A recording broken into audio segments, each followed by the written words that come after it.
Hi friends, నేను మీ కోటేశ్వరరావు.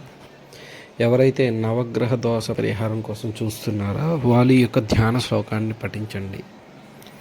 ఈ యొక్క ధ్యాన శ్లోకం పఠించడం వల్ల 9 గ్రహాలకు కూడా శాంతి చేకూరుతుంది.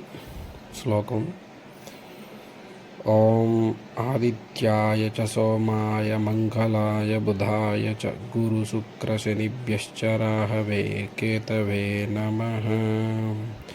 ఓం ఆదిత్యాయ చ సోమాయ మంగళాయ బుధాయ చ గురు శుక్ర శనిభ్యశ్చ రాహవే కేతవే నమః.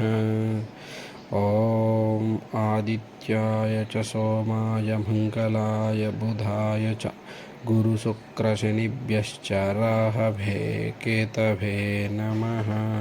ఈ యొక్క ధ్యాన శ్లోకాన్ని ఎవరైతే పఠిస్తారో వారికి ఎటువంటి నవగ్రహ దోష పరిహారం అవసరం లేకుండానే నవగ్రహ శాంతి చేకూరుతుంది.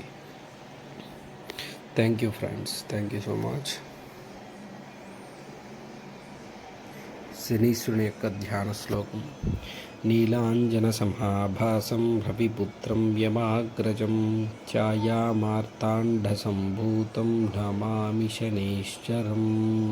ఇంకోసారి చెప్తున్నా: నీలాంజన సమాభాసం రవిపుత్రం యమాగ్రజం ఛాయామార్తాండ సంభూతం తం నమామి శనైశ్చరం. ఈ యొక్క శ్లోకాన్ని ఎవరైతే పఠిస్తారో వారికి శనీశ్వరి యొక్క గ్రహ దోష పరిహారమై ఆయురారోగ్య భాగ్యములు చేకూరును. Thank you friends. శనీశ్వరుని దర్శించుకోండి. ఎవరైతే నా యొక్క ఛానల్ని సబ్స్క్రైబ్ చేయలేదో సబ్స్క్రైబ్ చేయండి. Thank you so much friends.